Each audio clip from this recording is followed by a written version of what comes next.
Alors, c'est le micro noir. Voilà, merci. On va passer au thème suivant. Comment transformer numériquement nos entreprises? Et avant de commencer, je voulais vous rappeler quelques chiffres que vous connaissez pour certains, parce qu'ils sont sortis dans le rapport McKinsey sur la transformation numérique des entreprises françaises.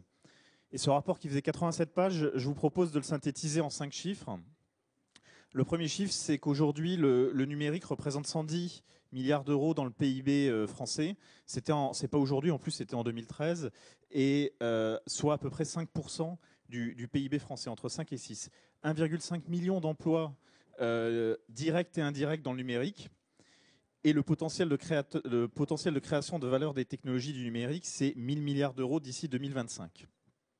Et pour rebondir sur la présentation que vient de faire Guillaume Sarkozy, les entreprises qui vont réussir leur mutation numérique et qui ont pris le bon tournant vont voir en moyenne l'augmentation de leurs résultats opérationnels de 40%.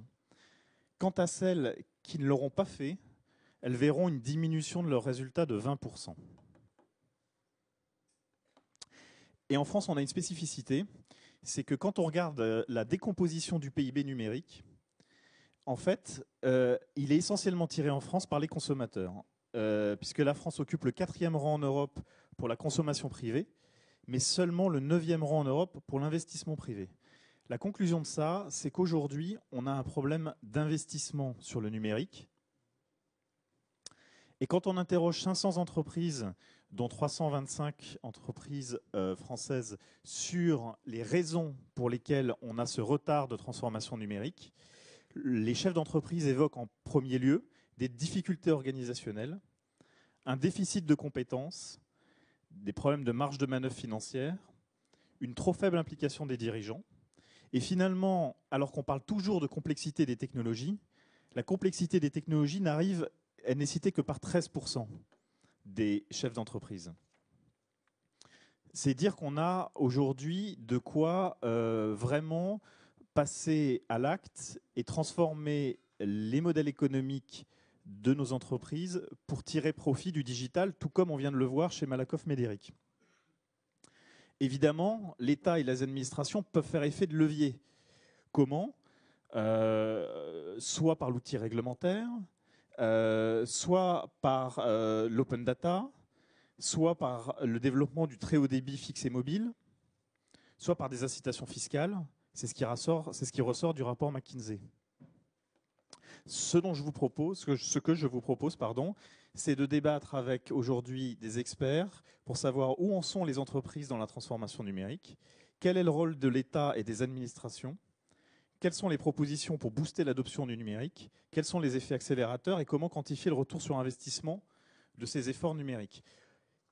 J'ai fixé un cahier des charges aux intervenants qui vont nous rejoindre. C'est d'être très pratique, de donner plein d'exemples. Donc j'espère que vous en retirerez le meilleur. Et donc je vais appeler sur scène, s'il vous plaît, Jean-Pierre Corniou, qui est DGA de SIA Conseil, Didier Mama, vice-président Big Data et Internet des Objets pour SAP, et Christian Poyot, PDG du groupe Micropole. Vous pouvez les applaudir.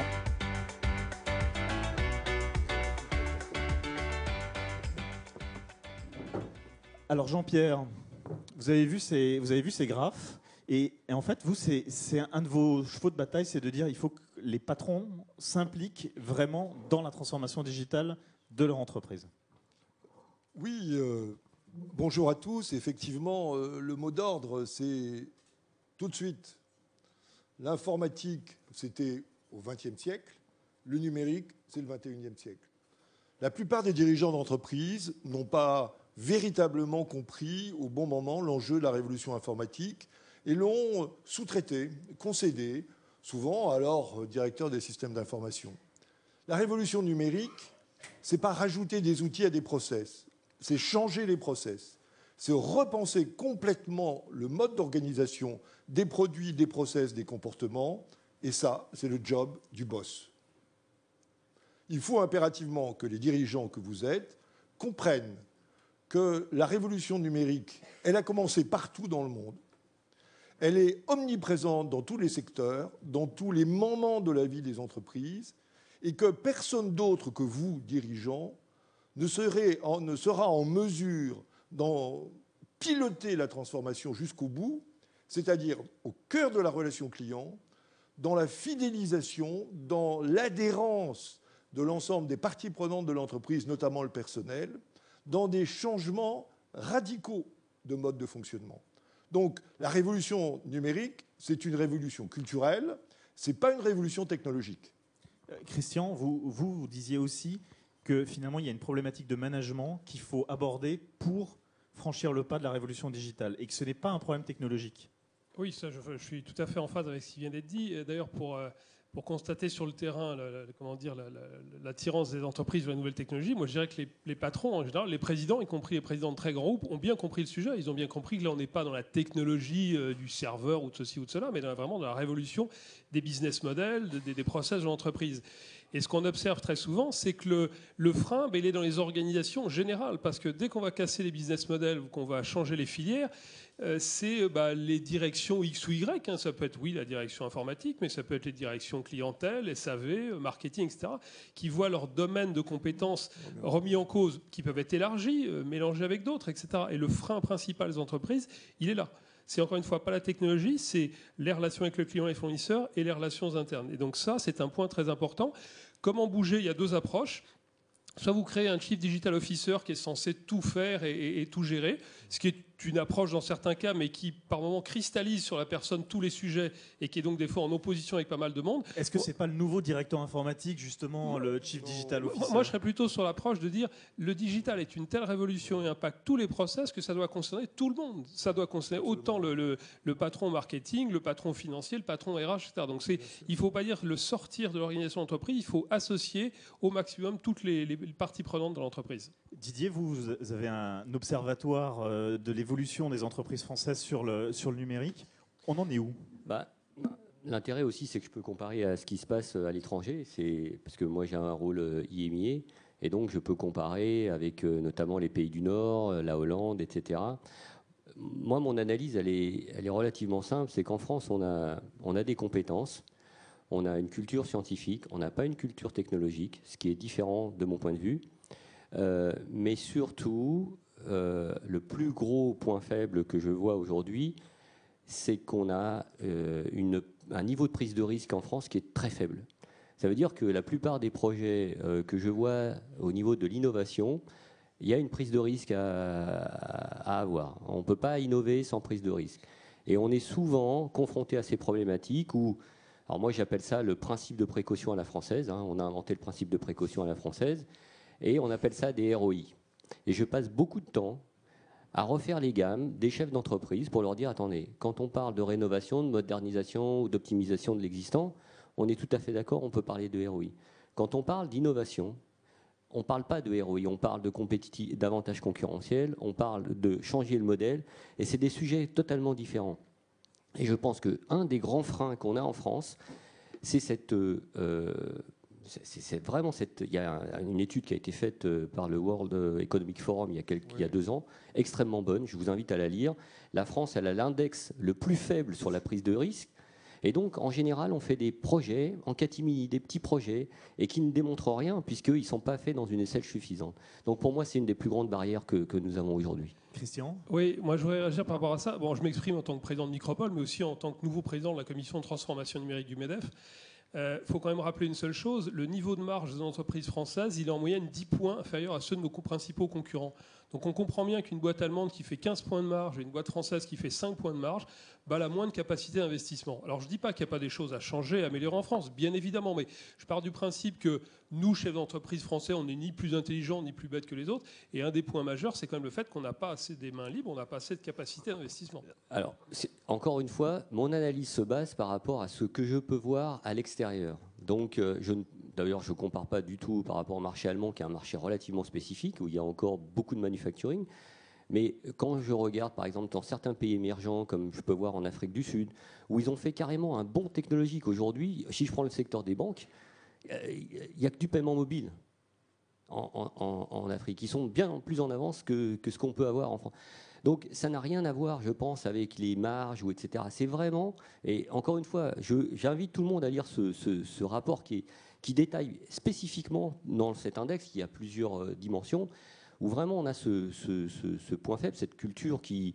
Et d'ailleurs, par nature, l'innovation, ce n'est pas quelque chose qui se planifie, ce n'est pas un process, c'est un processus émergent. Donc il faut mettre en place des organisations qui vont permettre de faire émerger ces poches d'innovation, comme le Google le fait très bien, ou d'autres, et aussi la diversité des profils. Je ne sais pas si vous avez remarqué récemment, Samsung vient d'ouvrir une école, et puis il y avait un Français, d'ailleurs j'ai oublié le nom de ce ancien dirigeant de grande école française, qui a ouvert ces écoles pour faire des gens qui vont faire du code, mais qui sortent du système standard. Parce qu'on a observé notamment dans la Silicon Valley qu'il y avait des gens qui faisaient des choses assez extraordinaires, qui n'avaient pas forcément des profils très linéaires, mais qui étaient très créatifs. Et ça aussi, on a besoin de ça en France, de cette diversité. Mais encore une fois, c'est lié aussi à la prise de risque.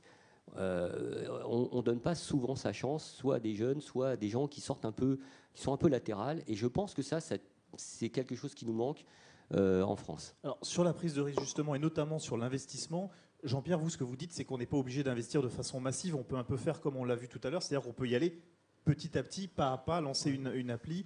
Et vous avez même une méthode là-dessus. Oui, moi, je crois qu'il faut tordre le cou à cette idée persistante qu'on est toujours en train de faire des projets informatiques. Et des projets informatiques dont on a tous les dirigeants d'entreprise ont une mauvaise mémoire des grands projets qui ont coûté cher, qui ont duré des années, qui ont été en effet tunnel. Le monde a réellement changé parce qu'aujourd'hui, on peut développer dans n'importe quelle entreprise, avec des moyens très faibles, low cost, des gens effectivement qui sont des développeurs, des petites SS2I, dans des projets agiles, à court terme, on peut conquérir semaine après semaine des changements significatifs. Il faut arrêter de vouloir faire le numérique comme on a mal fait les projets informatiques d'hier. Le numérique, c'est un état de culture, c'est une mise en vibration de l'ensemble de l'entreprise. Chacun d'entre vous, chacun d'entre nous est capable d'utiliser de façon pertinente les systèmes d'information du XXIe siècle. Il faut effectivement prendre des risques, le risque de se remettre à travailler, à faire des choses qu'on ne sait plus faire. Il faut utiliser la totalité des ressources de l'entreprise. Et ça, c'est un point majeur. Je connais des entreprises qui ont formé la totalité de leur personnel, qui ont équipé la totalité de leur personnel avec des outils. Vous n'êtes pas obligé d'avoir des outils très chers. Je ne veux pas faire de la pub pour les smartphones chinois, mais on peut trouver des produits sur le marché très peu chers. Ce qui compte, c'est l'usage. Le jour où les gens dans votre entreprise, tous les gens, communiqueront entre eux avec Twitter, communiqueront avec leurs clients et leurs fournisseurs, vous verrez qu'il va se passer quelque chose. La révolution numérique, elle est d'abord entre les oreilles. Il faut utiliser la matière première la plus abondante de la planète, la moins chère et la plus renouvelable, qui s'appelle la matière grise. Christian, Christian, comment justement on met en place des étapes pour créer de la valeur en interne et pour finalement repositionner le numérique dans sa chaîne de création de valeur? Alors, je suis tout à fait d'accord avec ce qui vient d'être dit. Déjà, premier point, encore une fois, la transformation numérique, on est au début. Hein, on ne sait pas exactement. Moi, je dis souvent, c'est le Far West. Encore, si vous voulez, on a parlé tout à l'heure, Guillaume Sarkozy a parlé de Big Data, sujet dans lequel nous on intervient aussi. Pour l'instant, le Big Data, tout le monde tâtonne, on regarde comment ça marche, etc. Donc, il ne faut pas croire que ça y est, on a personne n'a de feuille de route. Les business models, dans tous les secteurs, ils sont encore, tout le monde tâtonne. C'est en même temps ce qui est passionnant, ça crée des opportunités, il y a des choses à faire et on a des cartes à jouer. Bon. Donc, effectivement, c'est plutôt du test and learn, on essaye, on fait des choses, etc. Après, il faut démarrer du point de vue, encore une fois, des process. Ça a été dit plusieurs fois, du business model. Ce n'est pas un sujet technologique, c'est de dire au final, quels sont mes clients ? Est-ce que je peux leur proposer de nouveaux services, sachant qu'ils sont de plus en plus volatiles? Est-ce que je peux en capter d'autres? Est-ce qu'il y a aussi de nouveaux intervenants qui vont arriver que je ne vois pas aujourd'hui, hein, les fameux barbares, qui vont venir me capter des clients? Moi, je suis surpris en rencontrant des grandes entreprises que je ne citerai pas, mais dans l'automobile ou même dans des fabricateurs de produits grand public qui finalement ne connaissent pas leurs clients. Ils n'ont pas l'information. Des constructeurs automobiles, vous discutez avec leur service client, on dit je ne sais pas, parce qu'on vend à des concessionnaires qui vendent derrière, donc je ne sais pas qui utilise ma voiture. Quand demain vous aurez les Google Nav dans la voiture, là, croyez-moi, Google, il va aller voir qui est dedans, qui conduit à quel moment, qui regarde quelle pub, etc. Donc la première réflexion à faire, qui n'est pas simple, il n'y a pas de gimmick à trouver en quelques instants, c'est de se dire quelle est la valeur ajoutée réelle de mon entreprise, comment je peux mieux connaître mes clients et comment je peux leur proposer de nouveaux services. Et puis après, faire du benchmarking sur ce qui existe dans le digital, dans mon secteur ou dans d'autres secteurs. Ça aussi, c'est un point très important. Le digital, c'est se comparer pas uniquement avec les gens qui sont ses compétiteurs directs. Je vais prendre un exemple très simple. Tout ce qui est, accès self-care, c'est-à-dire que les constructeurs, les opérateurs telco ont fait des solutions pour que vous alliez non plus auprès de call center ou ni de magasins, mais directement sur le site internet pour modifier votre forfait, etc. Cette logique-là, vous pouvez très bien l'appliquer aux banques, vous pouvez très bien l'appliquer au retail. Il y a tout un tas de sujets. Donc il faut être curieux, il faut être ouvert. Et encore une fois, c'est vrai, c'est une question d'état d'esprit qui implique toute l'entreprise, à commencer par les directions marketing, les directions industrielles. Comment on reprend la main sur sa connaissance client, justement? Il faut faire des études, des enquêtes. Comment est-ce qu'on met ça en branle, entre guillemets, dans l'entreprise? Là aussi, je ne peux pas citer de nom de clients, mais vous avez des entreprises, des entreprises qui, des fois, passent uniquement par la grande distribution. Donc, vous n'avez aucune vision. Ils vendaient 500 000, ce que vous voulez, paire de bas, à Carrefour. Mais derrière, qui les achetaient, ils ne savent pas. Bon. Certaines entreprises ont commencé à reprendre ça. Vous avez des gens comme Oasis ou comme Red Bull qui ont créé des communautés sur la partie réseaux sociaux qui passent toujours par la grande distribution pour vendre, mais qui ont maintenant une connaissance de leurs clients finaux et donc qui leur amènent de l'information, qui captent leur goût, leurs intérêts, etc., qui sont beaucoup plus forts. Donc ils ont su profiter de nouveaux outils, mais pas pour l'outil en tant que tel, mais pour amener de la valeur et mieux comprendre leurs clients. Voilà. Donc là, vous avez deux exemples précis d'entreprises qui ont vraiment su capter l'apport du digital pour amener de la connaissance client. Didier, justement, sur la partie connaissance client, aujourd'hui, vous situez des entreprises françaises comment? Alors, pour donner un autre exemple là concret, et je peux citer le nom du client, je pense qu'il y a deux phénomènes qu'on observe, que les technologies sont en train de créer et que les technologies peuvent aussi aider entre guillemets, à réduire. Le premier, c'est ce qu'on appelle la désagrégation de la chaîne de la valeur. Ça, c'est un vrai problème. Et la désintermédiation, notamment pour tous les intermédiaires, les retailers, etc. Donc, aujourd'hui, j'ai un cas concret, c'est Piaggio. Piaggio, pourquoi je cite ce client? Simplement, ils vendent 50% de leur production de MP3 à Paris. Toute la production, je dis bien à Paris, 50%. MP3, c'est le scooter à 3 roues. Le scooter à 3 roues. C'est pas en France, c'est à Paris et 50% de la production totale. Ce qu'il faut savoir, c'est qu'ils n'ont pas du tout accès à leurs clients finaux. Ils les connaissent pas du tout. Et donc, ils ne savent pas, ils n'arrivent pas à reproduire. Ils n'arrivent pas à reproduire le succès dans d'autres villes, alors que ça pourrait tout à fait être pertinent. Alors que finalement, ils avaient créé une petite application sur Apple, une petite application qui donne tout un tas d'informations sur le scooter. Et ils n'avaient jamais pensé simplement à connecter les objets entre eux. Et en fait, ce qu'on a simplement fait, on a capitalisé bien évidemment sur l'existant. Donc, pour rebondir, on peut faire des projets rapides, pas très coûteux, mais d'une efficacité redoutable, en réintermédiant, en l'occurrence, Piaggio avec ses consommateurs. Mais non seulement on a réussi à faire ça, mais on a offert aussi des nouveaux services additionnels, de la maintenance prédictive, des recommandations. On sait comment l'utilisateur, à quel moment il l'utilise, comment il l'utilise, etc. Pour voir, justement, pour utiliser de l'analytique derrière, donc du prédictif, qui va nous dire, voilà, il y a un certain type de profil, certains types de villes, et on va pouvoir segmenter beaucoup mieux les clients pour reproduire ces schémas de succès dans d'autres grandes villes. Jean-Pierre, vous êtes assez adepte d'utiliser les méthodes de développement des startups, notamment la partie agile. Oui. Vous m'avez dit, il faut arrêter avec ce truc où il y a d'un côté le responsable du projet, de l'autre côté le maître d'ouvrage, le maître d'œuvre, tout ça c'est passé, il faut passer à l'agile. Vous pouvez nous en dire plus? Oui, on a tous vécu à l'abri de ce modèle sacro-saint, maîtrise d'ouvrage d'un côté, maîtrise d'œuvre, on passait les plats. pour faire des cahiers des charges. C'était parler dans l'hygiaphone à l'informatique et revenait dans 3 ans. Je crois que c'est complètement révolu. Aujourd'hui, il faut faire des projets sur des plateaux techniques avec des équipes dédiées, les gens du marketing, les gens du service client, les gens de la prévente, les gens de l'informatique, les partenaires extérieurs. Parce que ce qui compte aussi, c'est que l'entreprise étendue soit opérationnelle, qu'on fabrique des projets non pas égoïstement, mais avec toutes les parties prenantes. Et tous ces gens-là, sur le plateau, produisent en temps réel l'application qui va résoudre un problème. Et cette application, on la voit naître. On ne la jette pas à la poubelle 3 ans plus tard parce que personne n'en s'est servi. On l'utilise parce qu'elle a été conçue par les gens eux-mêmes pour leurs besoins. Donc la méthode agile, c'est ça. C'est très pratique, concret, opérationnel.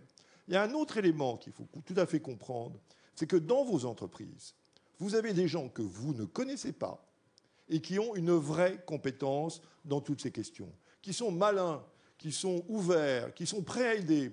Ces gens, ce sont vos clients. Vos premiers supports, vos premiers prescripteurs, ce sont vos clients. Sachez-le, identifiez-le. Je prends 2 exemples. Vous connaissez Somfy, à Cluses, leader des occultants et des produits électriques. Qu'est-ce qu'ils ont fait? Ils ont créé une communauté d'utilisateurs experts, qu'ils appellent les Yellow, et qui sont en fait des clients qui vont, dans le réseau social, donner des conseils aux nouveaux clients pour utiliser mieux leurs produits, pour les monter, pour les entretenir, pour faire de la maintenance. Il faut donc utiliser vos clients. Deuxième idée, vous connaissez tous les sirops Monin, petite boîte de Bourges. C'est une multinationale dont le siège est à Bourges et qui a une usine en Floride et une usine en Malaisie. Qu'est-ce qu'ils fabriquent? Des sirops. Qu'est-ce que c'est les sirops? De l'eau, du sucre, du colorant, pas du colorant parce que c'est des produits naturels. C'est qui leurs clients? Les barman du monde entier. Qu'est-ce qu'ils ont fait? Un concours de barman. Et le concours de barman, c'est un événement absolument fabuleux et où ils ont des gens qui viennent du monde entier pour expliquer que les sirops Monin sont les meilleurs du monde. Ils ont compris quelque chose que beaucoup d'entreprises ne comprennent pas. Moi, j'entends souvent, en tant que consultant, dire « Ouais, mais moi, Internet, c'est pas pour moi, je suis en B2B. » Mais tout le monde est en B2B2C. Parce que le client final, c'est lui qui va mettre en œuvre vos produits et vos services. Et c'est lui le prescripteur ultime. Et il faut donc faire pression sur les distributeurs, sur les intermédiaires. Vous devez être vous-même les leaders de l'ubérisation de votre marché, en créant cette intimité client qui va faire en sorte que votre marque, vos produits, vos process vont être reconnus et encensés par vos clients. Je crois que tout le numérique, c'est une reconquête émotionnelle de la relation avec le client. Christian, on parlait des méthodes agiles. Justement, quand on veut développer dans la Silicon Valley, il y a un terme qui est pas mal à la mode, qui est le MVP, le produit viable minimum. C'est-à-dire, l'idée, c'est de sortir, on sort un truc, c'est pas terrible, c'est pas génial, c'est pas abouti. On commence et ensuite on est en mode d'amélioration constante. Est-ce qu'aujourd'hui, ça permet de gagner du temps et est-ce que ça permet aussi justement de prendre contact plus rapidement avec ses clients? C'est pas gagner du temps. Encore une fois, aujourd'hui, on a des solutions technologiques, pour le coup, digitales, qui ne sont pas fiabilisées, stables, qui évoluent en permanence. Donc, de toute façon, vous ne pouvez pas dire, ça y est, je sais ce que je veux faire, je fais un projet qui va durer 2 mois ou 2 ans. C'est pas possible, d'accord? Et puis, vous ne connaissez pas, encore une fois, le business model qu'il y a en face. On va prendre l'exemple de la presse, que là, tout le monde connaît mécaniquement et qui a été le premier secteur impacté par la révolution digitale. Ça fait quand même un moment qu'ils sont impactés. Aujourd'hui, il n'y a toujours pas de réponse exacte sur le business model de la presse, si vous voulez. Il y a les premiums, les freemiums, il y a tout un tas de solutions, mais personne n'a trouvé la vraie réponse. Donc chacun continue. Alors, on peut dire tâtonner, parce que ça, c'est pas un mot positif en tant que tel. On a l'impression qu'on ne sait pas ce qu'on fait. Et puis d'autres, de chercher à faire des expériences. Donc l'idée, encore une fois, de lancer des prototypes, des POC, des proof of concept, de valider certains sujets, il faut absolument travailler comme ça. C'est complètement indispensable. Une remarque aussi, on parlait quand même un peu des problèmes français. paradoxalement, ça a été dit tout à l'heure aussi, nous, citoyens, on est très en avance en termes d'adoption. Donc ça rejoint ce que vous disiez, c'est-à-dire que nous, clients finaux, parce qu'en même temps, chez l'entreprise, mais quelque part, on est clients aussi de manière ou d'autre, on est très intéressés par toutes ces technologies. Airbnb, son deuxième marché, c'est la France. Blablacar se développe de manière très importante. L'économie collaborative est un vrai succès en France. C'est 7 milliards d'euros à peu près estimés en chiffre d'affaires, qui d'ailleurs n'est pas dans le PIB au passage. Donc les Français ont des qualités très fortes sur le digital. Accessoirement, on a de très bonnes écoles d'ingénieurs, on a de très bonnes start-up, deuxième représentation au CES avec la French Tech, etc. Donc on a tous les moyens. Donc libérons effectivement le côté fiscal, mais enfin ça c'est pas l'objet de notre débat. Et après que les entreprises effectivement se saisissent pleinement du sujet en prenant l'aspect non pas du point de vue technologique, mais du point de vue organisationnel et du point de vue connaissance client. Et l'économie collaborative dont vous parlez, est-ce que vous pouvez en dire un peu plus sur son fonctionnement? Vous avez donné des exemples comme Airbnb et sur justement ce qu'on peut en attendre et ce qu'on peut en faire dans une entreprise. Tout le monde ne s'imagine pas Airbnb demain en fait. Mais oui, est-ce que tout le monde peut l'être? Factuellement, oui. Enfin, Airbnb, alors dit ubérisation, maintenant c'est le mot qui est le plus à la mode, etc. Mais je pense que tous les secteurs peuvent potentiellement être impactés par ce genre de choses. Bien sûr, le mot a été prononcé, je crois, tout à l'heure. Il y a eu une autre table ronde où aussi ça a été prononcé. Franchement, on rejoint le fait que les business models sont en train d'être cassés. On cite toujours l'exemple le plus, peut-être aussi le plus compréhensible, qui sont les constructeurs automobiles. Je crois que c'est le patron de GM ou de Ford qui a dit il y a très peu de temps, il est fort probable qu'à une échelle de 5-10 ans, la valeur des constructeurs automobiles, ça ne sera plus la voiture qui sera produite, mais ça sera la valorisation des données qui transiteront dans la voiture. Vous imaginez le changement de paradigme, c'est-à-dire que c'est plus de se dire je suis très fort parce que je fais un bon moteur et des bonnes portes et puis un volant joli en cuir, mais parce que je veux offrir une interface sympathique et puis des accès à des pubs ou des produits culturels, quoi que ce soit. Donc il faut vraiment casser les modèles sur ce genre de choses. Donc oui, s'il y a une chose de sûre, c'est que la révolution digitale, c'est pas limité aux grosses boîtes ou aux boîtes internationales, c'est toutes les sociétés de toutes les tailles, dans tous les secteurs et dans toutes les régions. Et je crois qu'il y a durant ces 2 jours l'exemple, et c'est un parmi d'autres, d'une société de plomberie, 175 personnes, où vraiment on est dans le plus, comment dire, j'allais dire terre à terre, c'est négatif comme terme, vous voyez, le plus concret possible. Ils ont mis en place des tablettes maintenant pour qu'ils communiquent directement avec leurs clients à travers ce support, également avec les fournisseurs. Ils ont augmenté leur chiffre d'affaires de 25%. Donc oui, la révolution digitale nous concerne tous.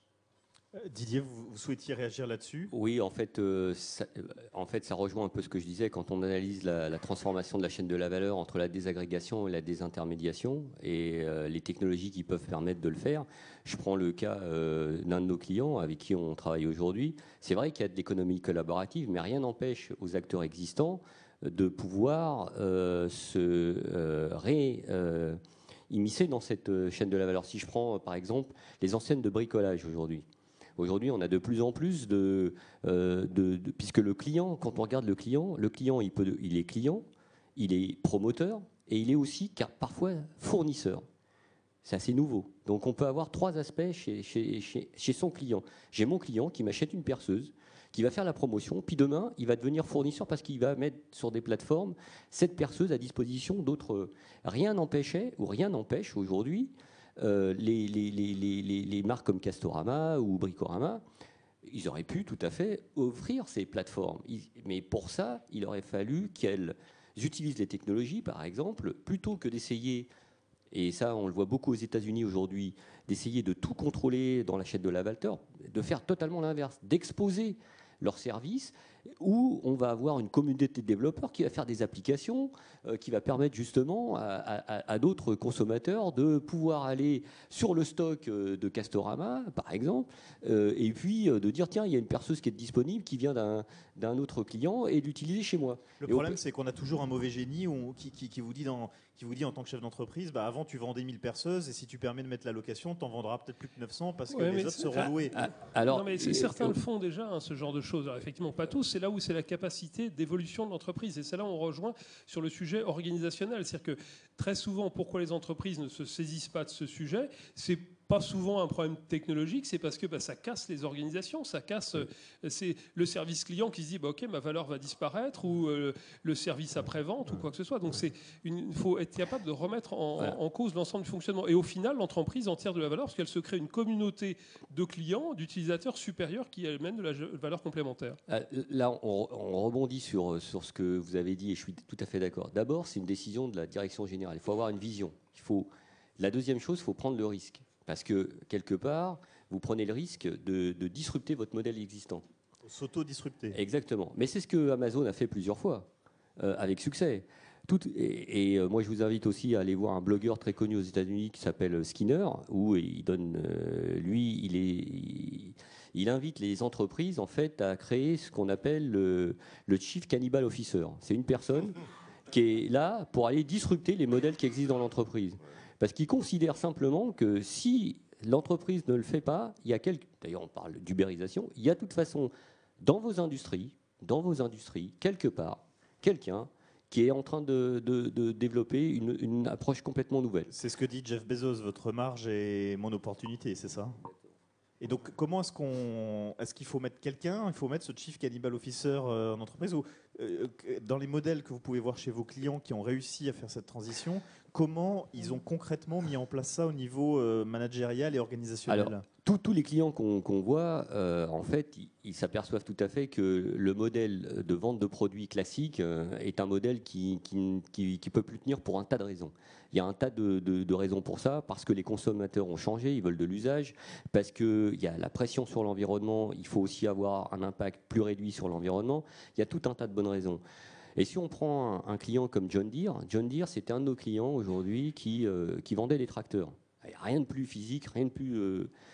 Et aujourd'hui, quand on regarde la roadmap qu'on a avec John Deere, finalement, John Deere, qu'est-ce qu'il va proposer ? On a commencé à mettre des capteurs dans les tracteurs pour faire de la maintenance prédictive, parce qu'il faut être sûr que le tracteur puisse ne pas tomber en panne pendant la bonne période. Mais on va aller plus loin. On va aller plus loin. John Deere va aller plus loin, dans le sens où on va offrir de la subscription. Ça veut dire que l'agriculteur, il va payer de l'usage. Il ne va pas payer de tracteur. Mais on va aller encore plus loin. On commence à travailler, à agréger des informations et connecter les systèmes entre eux. Là, on parle de digital farming. Il y a un énorme marché aujourd'hui dans lequel on va combiner les informations qui viennent de l'irrigation. On envoie des drones, ce qui ne coûte pas cher du tout. Il ne faut pas croire que ça coûte cher. Un drone, ça ne coûte rien. On les achète pour les enfants aujourd'hui avec une caméra. On prend des photos, on les envoie chez John Deere et il va pouvoir justement calibrer en disant là, il y a trop d'engrais à cet endroit-là, il y a un engrais qui marche mieux sur le champ de votre voisin, je vous préconise plutôt ça.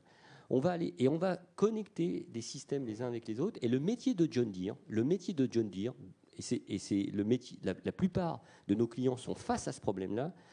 Et c'est pour ça qu'il y a quand même un vrai changement en profondeur. John Deere va devenir demain un éditeur de logiciels. Parce qu'il va offrir des systèmes complets, connectés les uns avec les autres, avec des services derrière. Et c'est ça la vraie transformation qui est en train de se passer. J'ai des discussions aussi avec les gens dans l'aérospace and defense.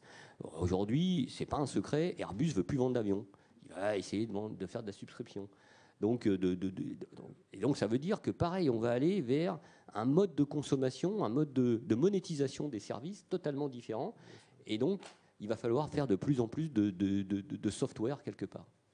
Jean-Pierre, justement, sur ce nouveau mode de commercialisation de ces produits, où on ne vend plus du produit matériel, mais on vend du serviciel. Oui, moi je crois que l'avenir va être un système hybride. On va encore avoir des produits. Quand je vais acheter un sandwich, je vais quand même l'acheter et le consommer. Ce n'est pas le service de sandwich que je vais acheter. Mais en même temps, on voit bien que la notion de possession prend moins d'importance que la notion d'usage. La démonstration absolue, c'est Autolib. Autolib, quand Bolloré a commencé à s'intéresser à ce projet, tout le monde rigolait. Tout le monde rigolait. Il n'est pas constructeur automobile, il n'y connaît rien. Et qu'est-ce qu'il a fait ? Il a mis en place un système où il y a une voiture, une batterie, des bornes et de l'intelligence. Le vrai succès de Bolloré, c'est le logiciel. Autolib, c'est un logiciel absolument remarquable et très performant.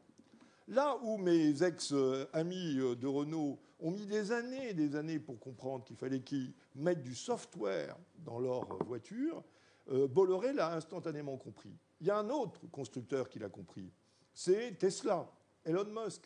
Aujourd'hui, une Tesla qui se vend plutôt bien dans le monde, hein. C'est aujourd'hui, après l'alliance Renault-Nissan, le deuxième constructeur de véhicules électriques dans le monde. Qu'est-ce qu'il a compris? Il a compris que les gens voulaient du fun et pas simplement une voiture. Ils voulaient un outil pour se transporter d'un point à un autre dans lequel ils aient du plaisir. Et donc, le logiciel de Tesla, les bornes de Tesla, tout ceci est inclus dans le prix. Vous achetez une Tesla, vous avez de l'électricité à vie. À vie. Et ça, c'est absolument génial. Et donc, il faut sortir du business model classique dans lequel on considérait qu'à la sortie de l'usine ou du magasin, on se fichait éperdument de ce qui se passait. Ça a été le modèle classique, conventionnel. Comme le médecin, vous sortez de son cabinet, il se fout royalement de ce que vous devenez. D'ailleurs, il n'y a aucun moyen de traçabilité, hein. Donc il faut comprendre que maintenant, notre responsabilité de producteur va bien au-delà des frontières naturelles que nous nous étions fixées. Il faut donc intégrer les partenaires. Et moi, je suis un adepte de l'entreprise étendue. Je crois qu'il faut véritablement créer un écosystème très riche avec d'autres acteurs. Et il faut tout le temps garder le lien avec le client final. Vous parliez de l'automobile. C'est tout à fait juste. Les constructeurs, et quand j'étais DSI de Renault, j'étais fasciné par ça parce que je n'arrivais pas à le croire, ne connaissaient pas les lois d'usage de leur voiture. Ils ne les connaissaient pas, ils les connaissaient que par la garantie. Et la garantie, c'est le défaut. Et le défaut, il est aléatoire, il est statistique. Alors que ce qui compte, c'est l'usage. Et maintenant, avec les voitures électriques, Zoé en particulier, qui est équipée d'une puce et d'une batterie en location, changement du business model, ils connaissent exactement l'utilisation quotidienne, dans le détail, des voitures électriques qu'ils vendent ou que demain ils vont louer à leurs clients. Ça permet une rétroaction sur l'ingénierie, ça permet de bien comprendre en manufacturing 4.0 toute la chaîne de valeur, et le client se retrouve co-auteur de la version N+1 de la voiture. Et c'est ça qu'il faut absolument mettre en œuvre, orchestrer de façon synergétique. Vous posiez la question de savoir qui doit le faire. Moi, je pense que toutes les fonctions de l'entreprise doivent être mobilisées autour de ça. Il y a une vraie acculturation numérique à créer autour du dirigeant qui doit en être le leader naturel pour bien faire comprendre qu'aucune des fonctions ne sera épargnée, mais toutes vont gagner en visibilité, en création de valeur et aussi en plaisir. Parce que le numérique, ne l'oublions pas, c'est aussi du plaisir. Christian, justement, sur quelques exemples, puisque vous n'avez pas encore, vous, cité d'exemples, mais est-ce que, avec des noms, citer quelques exemples, justement, où finalement, on a réussi à, un peu ce que disait Jean-Pierre, on a réussi à retourner le modèle économique et on a réussi à créer un nouveau modèle. Est-ce que vous, aujourd'hui, il y a des entreprises soit que vous avez pu conseiller et aider, soit des entreprises qui, pour vous, sont des modèles de la façon dont elles ont réussi à repenser, réingénérer leur modèle économique? Oui, alors, pas réingénérer, mais plutôt mettre encore une fois l'usage et le client au centre du sujet. Ce qui a été dit il y a quelques instants, encore une fois, j'ai souscrit tout à fait, c'est-à-dire que bon, le produit, oui, bien sûr, il y a toujours un produit, mais c'est plus le produit qui est au centre du sujet. C'est ce que l'on en fait, enfin, comment l'utilisateur va l'acheter, va en profiter, va travailler avec d'une manière générale. Donc ça, c'est ça le point important. Et ce qu'il faut comprendre, c'est que si l'entreprise ne se saisit pas de ce sujet, là, ce qui va se passer, c'est que d'autres vont le faire, et là, on tombe dans l'ubérisation. Un exemple alors, très connu, chez qui on travaille aussi, c'est Nespresso. C'est un Nespresso, finalement, propose du café. Bon, ok, c'est simple, mais a créé bien sûr une image très forte autour d'eux et a créé aussi tous les systèmes qui font le café en tant que tel, le percolateur. Moi, je ne suis pas consommateur de café, au passage, enfin, peu importe. Eux sont connectés, donc ils récupèrent de l'information sur tout ce qui se passe sur les machines à café. Vous imaginez de dire à quel moment, quel type de produit. Vous pouvez, si vous avez des puces en entreprise, vous pouvez récupérer quelle est la personne qui se connecte, etc., etc. Donc ils ont su comprendre que le point, c'était pas le produit du café. Bon, il doit être bon. Si c'est un jus de chaussette, on imagine, ça n'aura pas beaucoup de succès, bien évidemment, mais c'est créer autour de l'entreprise surtout l'usage et la connaissance du client final. Ça me semble vraiment un exemple excessivement fort.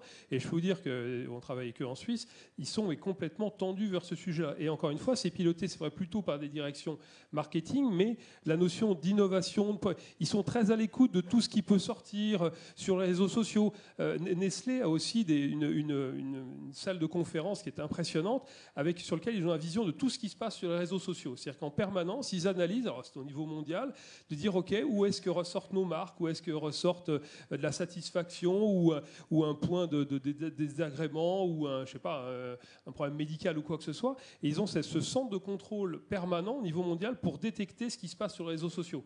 Donc c'est-à-dire qu'ils prétendent pas tout maîtriser, encore une fois, parce que eux ils sont comme tout le monde, le big data, les autres notions, ils tournent un peu autour pour l'instant. Mais ils ont vraiment mis le client et l'usage au cœur de la préoccupation et du développement du produit. Didier, l'Internet des objets, c'est-à-dire le fait, comme l'expliquait Christian, de connecter une machine à café à l'Internet pour qu'elle envoie des infos, c'est aussi une source demain de transformation digitale des modèles économiques? Oui, alors pour rebondir sur Nespresso, puisqu'on les connaît bien, c'est des clients à nous. En fait, sur la dernière machine entreprise, en fait, la machine va renvoyer automatiquement une commande en fonction des goûts des utilisateurs, etc. Donc là aussi, c'est une facilité pour les utilisateurs. Et puis aussi, avant que la machine tombe en panne, on va faire de la maintenance prédictive parce qu'on a des capteurs qui va dire, et avec des algorithmes un peu poussés, la machine avant qu'elle tombe en panne et qu'elle crée justement une insatisfaction des clients, on va envoyer des intervenants pour faire la maintenance dessus. Donc oui, l'Internet des objets, c'est révolutionnaire. Je vais donner encore 2 cas qui sont intéressants. C'est sur les bénéfices collatéraux qu'on peut avoir qui ne sont pas prévus à l'origine quand on digitalise son business. Par exemple, vous avez parlé de Tesla. Bon, Tesla, aujourd'hui, ils font des voitures. Mais le projet, aujourd'hui, ils vont commencer à commercialiser des unités de production d'électricité pour les maisons. Donc là, Tesla est en train de... Il a disrupté quelque part un peu l'industrie automobile, notamment en Californie. Hein, et là, il rentre dans le secteur de la production d'énergie. Si je prends Uber, à l'origine, on sait ce que c'est Uber, hein, on transporte des personnes. Aujourd'hui, ça va devenir peut-être un provider de chaîne logistique. Parce que finalement, on peut transporter aussi des objets. Et on voit, notamment dans la Silicon Valley, j'ai vu ça il y a 2 mois, où Uber est là pour transporter des objets, pour transporter des plats chauds, etc. Concernant justement l'Internet des objets, là où on voit beaucoup de travaux en cours de réalisation, notamment avec un client qui s'appelle Roche, chez nous, c'est sur la médecine personnalisée. En fait, on découvre en ce moment le pouvoir des données. En fait, sur le traitement de l'insuline, on avait une approche un peu empirique, classique, où finalement on faisait des injections en fonction du taux de glucose dans le sang. Aujourd'hui, on a développé une application, des capteurs, qui permettent justement de mesurer le taux d'insuline du patient en temps réel, mais en même temps, ce taux d'insuline est envoyé chez son médecin traitant, et son médecin traitant peut, en temps réel, interagir avec le patient pour lui donner des conseils et voir adapter au plus juste son traitement insuline. Et ça, aujourd'hui, les économies, on parle de 500 millions de dollars juste aux États-Unis. Donc, en utilisant ces objets connectés, on a une source de valeur qui va être créée absolument phénoménale. Je ne veux pas être scientifique, mais j'aime bien rappeler aux clients que l'intérêt des objets connectés, c'est le fait qu'ils soient connectés. Et il y a une loi qui s'appelle la loi de Metcalfe, et qui explique justement que la valeur d'un réseau, c'est le carré du nombre de connexions. Donc aujourd'hui, quand on va commencer, les entreprises vont commencer à exploiter la valeur de ces objets connectés, ensemble, on n'a pas idée de la valeur qu'on va créer. Tellement le potentiel est phénoménal. Par contre, encore faut-il expérimenter, comme vous l'avez dit, parce que la courbe d'expérience, elle sera longue, on ne sait pas ce qu'on ne sait pas, et vraiment, il faut apprivoiser ces technologies pour savoir qu'est-ce qu'on peut en tirer. On revient sur le sujet de la data, hein. C'est le mot qu'on a prononcé peut-être le plus, c'est ça, c'est la donnée, la data, comment on va la traiter, l'analyser, comment on va pouvoir tirer les expériences. chercher à chaque fois des exemples. Les grandes banques aujourd'hui cherchent à faire, enfin, nous on est sur des projets de scoring de clients, pas uniquement à partir de ce que vous remplissez quand vous êtes dans une banque, monsieur machin, X, Y, je sais pas quoi, quel est le socioprofil, etc. On scanne sur le net, sur les réseaux sociaux, toutes les données publiques, c'est le comportement des personnes pour dire, bah, tiens, on va essayer. Alors là aussi, c'est du prédictif, hein, c'est data scientists qui travaillent sur ces sujets pour essayer de modéliser un peu le profil, enfin compléter le profil du client, voir ses habitudes et après lui proposer les produits les plus adaptés, l'orienter vers telle agence ou vers un type de produit. Voilà. Mais surtout ces sujets, c'est encore pour l'instant du test. Hein. On regarde, on tâtonne, etc. Mais c'est positif. Encore une fois, il y a plein de choses à faire. Jean-Pierre, un dernier élément avant qu'on arrête cette table et qu'on passe à la suivante. Vous m'avez dit aussi, finalement, aujourd'hui, pour investir, on n'est plus obligé d'acheter. On peut aussi, finalement, être sur des nouveaux modèles avec ses fournisseurs, ou plutôt que de mettre un gros paquet d'argent sur la table pour commencer, on passe sur des logiques de rev share. Est-ce que vous pouvez nous en dire plus là-dessus ? Bien, je crois, hein, les amis de SAP peuvent en parler, c'est qu'on a été pendant longtemps dans des modèles, dans tous les domaines, hein, on parle de l'automobile, on parle du logiciel, on parle des machines-outils, où on achetait, on était donc en CAPEX, et puis après, on a essayé d'amortir dans le temps. Je pense qu'aujourd'hui, avec l'évolution technologique, qu'on ne connaît pas, parce qu'il faut quand même se dire qu'il y a 5 ans, on avait l'iPad, personne ne l'avait imaginé. Il y a 8 ans, on a eu l'iPhone, personne ne l'avait imaginé. Et en 8 ans, le monde a radicalement changé. Qu'est-ce qui va se passer dans les 5 prochaines années ? On n'en sait rien. On sait que tout ce qu'on voit va s'accélérer, que la puissance des outils va être plus importante. Donc, on n'a pas intérêt à cristalliser la possession d'un outil aujourd'hui. On a au contraire intérêt à être dans des logiques de leasing, de location, de transformation, et puis ne pas hésiter à changer, ne pas hésiter à monter sur des nouveaux systèmes quand ils se produisent. On est trop figé dans nos modes de pensée, dans nos modes culturels. Je pense notamment, par exemple, pour avoir dirigé des grandes informatiques d'entreprise, que pendant longtemps, on était arc-bouté à l'idée qu'il fallait acheter son poste de travail. Et moi, je suis un ardent défenseur du bring your own device. Parce que finalement, chacun va amener l'outil de son choix en entreprise. Il va, petit 1, l'utiliser mieux parce que c'est le sien. Petit 2, il aura du plaisir parce qu'il l'aura choisi. Et petit 3, il ne le perdra pas, il ne le cassera pas parce que, évidemment, il y est très attaché.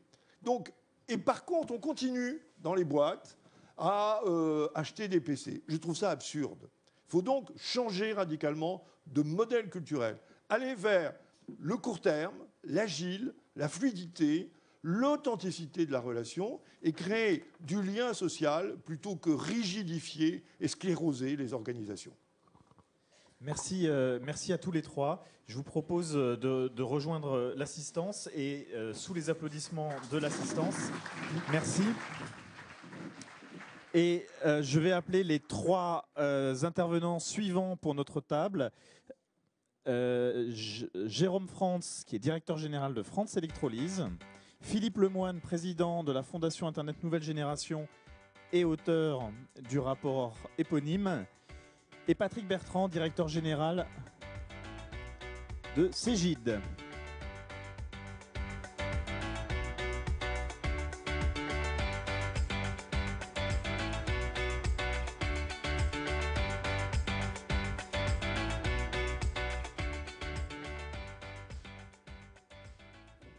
Alors, on a déjà déblayé un peu le terrain lors de la première conférence. Non, pas du tout. On a encore plein de choses à se dire, notamment vous, Patrick, puisque ce que vous nous disiez, c'est que aujourd'hui, on regarde souvent sa compétitivité coût, alors qu'en fait, il faut regarder sa compétitivité offre et être beaucoup plus dans une logique de co-création, point qu'on a peu évoqué dans la première table, avec ses clients. Beaucoup a été dit quand même, et bien dit d'ailleurs, et finalement en écoutant les intervenants précédents et puis en me remémorant tout ce qu'on peut lire, toute l'approche, je me suis dit au fond, le dirigeant d'une PME, en face de tout ça, il se dit comment je vais opérer. Il y a déjà un premier message, puisqu'on parle beaucoup de disruption, de nouveaux modèles, qu'on parle beaucoup de nouvelle économie. Les Échos le titraient encore aujourd'hui. Je déteste ce mot, parce que ça donne le sentiment qu'il y a une ancienne économie et une nouvelle économie économie, comme si le monde avait changé. Il a changé, il n'y a pas de doute, mais comme il a été très bien rappelé tout à l'heure, on consomme du café, on transporte des voyageurs, on commande son sandwich, on va se commander un costume, une robe ou une chemise, enfin peu importe.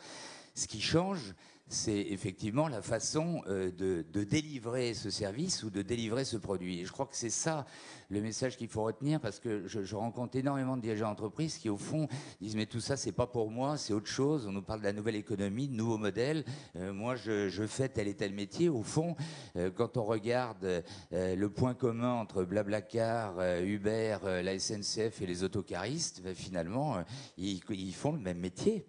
Ils font le même métier, ils transportent des gens, mais ils le transportent de façon différente. Et donc je crois que c'est vraiment un message important de dire à tous nos concitoyens dirigeants d'entreprise qu'ils sont concernés directement, mais ils vont continuer à faire leur métier. Alors après, la question qui se pose, pour revenir à votre question initiale, c'est au fond comment je rentre dans ce monde, parce qu'on m'explique big data, relations clients, disruption, etc. Je suis un adepte du retour au basique. Comment on rentre ? On est dirigeant d'entreprise, il faut déjà qu'on ait effectivement travaillé sur sa compétitivité coût, c'est-à-dire qu'on se soit digitalisé à minima, livrer correctement son client, savoir prendre un bon de commande dans les temps, savoir aussi délivrer le produit dans des conditions de qualité qui soient honorables et dans des conditions de prix aussi qui vous permettent de compétiter. Mais quand on a déjà fait ça, et puis qu'on a, par exemple, juste investi dans un outil de CRM, Christian Poyot l'exprimait tout à l'heure, très bien tout à l'heure, combien d'entreprises aujourd'hui ont comme fichier client leur fichier de facturation ?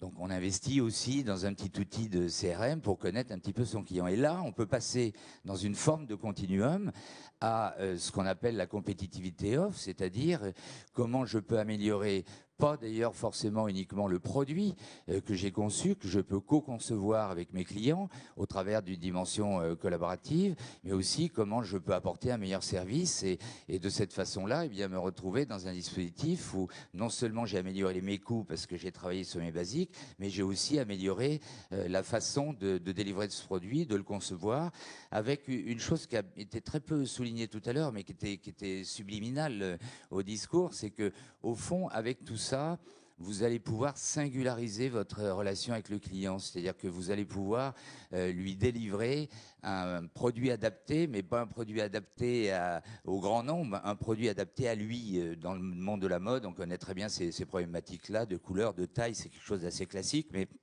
il y a bien d'autres domaines aujourd'hui où on peut justement, au travers d'une chaîne bien organisée, eh bien, apporter un service qui soit totalement personnalisé. Et puis, si on termine la chaîne, et donc pourquoi tout ça ? Et c'est comme ça que doivent appréhender les dirigeants d'entreprise cette problématique du digital, et de la digitalisation. C'est qu'après, on arrive à un troisième niveau, c'est qu'en ayant fait tout ça, vous avez moins de risques de disruption parce que vous vous êtes mis en position d'écoute, vous êtes mis en position de comprendre comment ce monde fonctionnait.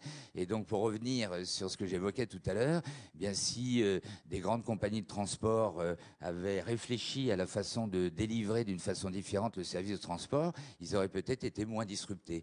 Et je crois que c'est ça l'enjeu, c'est assurer ce continuum, y rentrer de toutes les manières, mais l'approche un peu globale, qu'on s'est dit il faut changer, le métier est en train de changer, il faut se digitaliser, avançons, mais pas avançons dans une sorte de stepping, avançons dans ce continuum, et je crois que ça sera ça la vraie réussite de notre pays, pas tellement ce dont on parle, c'est-à-dire booster le secteur du numérique, mais faire en sorte que nos entreprises se digitalisent et que la numérisation améliore notre compétitivité globale au niveau du pays et fasse en sorte qu'on crée des nouveaux modèles, mais qu'on crée des nouveaux modèles au travers des métiers qu'on opérait auparavant. Et vous me disiez que finalement, il y a quand même, on parle toujours de potentiel, mais il y a aussi des entreprises qui ont été disruptées. Vous aviez des exemples d'entreprises disruptées qui finalement avaient pris le train trop tard et là, il y a un vrai risque. Mais on les connaît toutes. Enfin, j'ai cité des exemples et puis il y a une multitude d'exemples, mais on peut citer d'autres thèmes. Ils sont nombreux. Il y avait l'autre jour un reportage à la télévision sur la problématique de cleaning des avions, cleaning extérieur des avions. Vous avez une entreprise qui fournit des nacelles, vous avez une société qui fournit les hommes et le matériel pour nettoyer les avions. Et puis, il y a quelqu'un qui arrive en disant on pourrait peut-être le faire avec des drones. Voilà la thématique, c'est-à-dire ne pas penser qu'ils vont faire un nouveau métier, mais penser que c'est toujours un métier qui consiste à nettoyer les avions, mais on peut le faire différemment. Et je crois que c'est ça, ce message fort qu'il faut faire passer, être un peu plus basique, un peu plus pratique au jour le jour et comprendre comment on peut faire évoluer son métier. Le métier de Cégide a évolué aussi, puisque bien qu'étant dans le numérique, on a eu aussi besoin de se digitaliser. On est passé totalement d'un métier où nous vendions des produits à un métier qui est un métier de souscription, puisque la plupart de nos clients, nous avons aujourd'hui 120 000 utilisateurs qui utilisent des systèmes d'information de Cégide au travers du mode cloud, c'est-à-dire au travers d'une centrale numérique. Mais là aussi, ça change complètement les choses. Et le fait d'être passé à ce changement de modèle nous permet de connaître mieux nos clients, de passer de la small data, parce qu'on parle beaucoup de big data, mais encore faudrait-il avoir la small data disponible à l'intérieur de l'entreprise, de passer à la big data, parce que 120 000 clients qui font 3 transactions par jour, ça veut dire qu'à la fin de l'année, j'ai 100 millions de transactions qui ont été réalisées, qui me permettent de mieux comprendre comment les clients utilisent les systèmes d'information, de leur apporter des systèmes de formation qui soient plus adaptés et plus personnalisés par rapport à leur mode d'utilisation. Donc vraiment, j'insiste sur le sujet, c'est un peu le rôle que vous m'avez donné à jouer au cours de cette table ronde. Il y a beaucoup de grands mots, il y a beaucoup de grandes thématiques, il y a beaucoup d'exemples qui sont donnés comme si on rentrait dans un nouveau monde. Non, notre challenge, c'est juste de faire en sorte qu'on fasse notre métier différemment, mieux, et sans craindre, justement, en faisant mieux et différemment, sans craindre de disrupter. C'est-à-dire de voir apparaître quelqu'un qui n'arrive pas en inventant un nouveau métier. Il fait toujours le même métier, mais il le fait différemment. Et c'est le fait de le faire différemment qui fait que là, vous n'êtes même plus dans la problématique de gestion de votre compétitivité coût, compétitivité offre. Vous êtes dans la problématique de la survie de votre entreprise. Philippe, vous me disiez que les entreprises et les institutions, j'ai noté ce que vous m'avez dit, courent plutôt lentement. Alors, dans tous les pays du monde, mais plus en France. Juste un mot pour situer 2 idées que j'ai tirées quand j'ai fait ce rapport pour le gouvernement pendant 10 mois avec 500 personnes, pas dans une salle, mais 500 personnes qui étaient dans les ateliers de co-construction. On a débouché sur deux idées vraiment, qui recoupent des choses qui ont été dites. Primo, c'est qu'il y a bien une transformation numérique de l'économie. Bon. Et ça, pourquoi si je voulais aller à l'essentiel, au-delà de points qui ont été indiqués, d'abord parce que c'est pour ça qu'il y a un nouveau mot, parce qu'il y a un acteur nouveau qui est le grand public. Numérique en français, digital en anglais, c'est des mots qui viennent de l'électronique grand public. Et ça ne veut pas dire que tout se réduit à ce qui se passe sur les smartphones et autres, mais c'est qu'il y a un nouvel acteur avec lequel les choses se décident et que le monde des entreprises et des organisations n'est pas tout seul dans l'affaire. Et l'autre aspect très présent dans les choses qui ont été dites jusqu'à présent, c'est qu'il y a une sorte de nouvelle combinaison dans cette période de transformation forte de la rigueur et de l'audace. Moi, j'avais appelé le rapport la nouvelle grammaire du succès. C'est justement d'arriver à tenir les 2 bouts de la chaîne, une rigueur dans le respect d'un certain nombre de règles sur lesquelles on peut passer, et de l'audace, parce que les grands acteurs, notamment les grands acteurs américains, pas uniquement ceux de la nouvelle économie, ceux aussi de l'économie traditionnelle, dans certains cas, ils ont une audace absolument dingue. Tout dans la table ronde précédente, là, on parlait de Tesla ou autre, quelqu'un qui a gagné de l'argent en ayant monté PayPal et qui dit je ne connais rien au secteur de l'automobile, mais je vais aller révolutionner l'automobile en faisant la meilleure voiture du monde, c'est quelqu'un qui a une audace folle. Et c'est comme ça qu'on fait travailler les écosystèmes en essayant de focaliser tout le monde sur les objectifs nouveaux. Alors par rapport à ça, la France, je dirais que comme dans tous les pays du monde, il y a les personnes qui font la course en tête et puis les organisations qui font la course derrière. Bon, seulement on a un peloton très étendu. Les personnes, les Français courent particulièrement vite. On est nettement meilleur que la moyenne européenne, 20% de mieux, disons en gros. Et derrière, moins bon. Moins bon. Un chiffre simplement, commerce électronique. Aujourd'hui, 60% des Français ont acheté au moins une fois sur Internet et 11% des entreprises françaises ont vendu une fois sur Internet. Vous voyez, c'est un petit peu, c'est pas les mêmes ordres de grandeur comme type de question. Alors, il y a 2 types de problèmes de nature très différentes dans l'affaire. Il y a des problèmes qui concernent les petites entreprises, qui sont des problèmes d'équipement encore aujourd'hui. Et par rapport à ça, il faut trouver des leviers pour accélérer l'équipement des petites entreprises.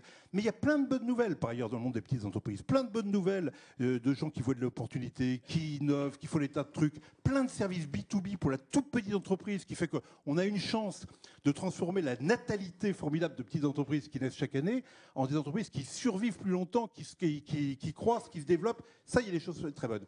En revanche, ces deux grands piliers du modèle français de croissance traditionnel, qui est la grande entreprise et qui est l'administration, vous vouliez m'interroger aussi là-dessus, ils sont plus lents. Ça ne veut pas dire qu'ils ne sont pas mauvais, bien sûr, en équipement technologique. Il y a même des secteurs dans lesquels c'est frappant.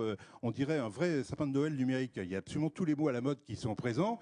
Tout clignote comme il faut. Mais la transformation réelle, au sens se réinterroger sur son métier, revoir les modes de relation avec les clients, redéfinir les processus d'innovation et redéfinir les niveaux hiérarchiques pour être plus agile, pour prendre un mot qui a été employé, non, voilà, il y en a certains qui n'y touchent pas du tout. Donc c'est ça qui est vraiment le sujet.